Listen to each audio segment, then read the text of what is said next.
خزائن ربك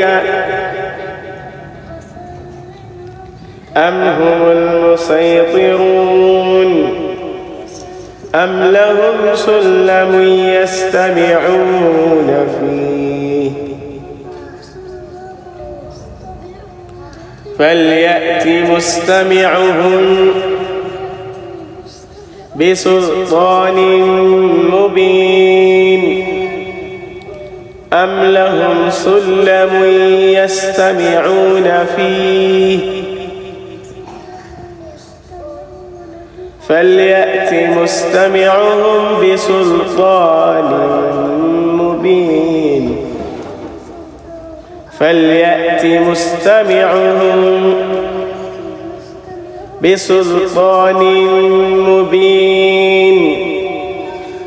أم له البنات ولكم البنون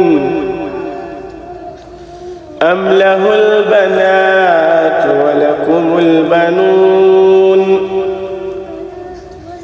أم له البنات ولكم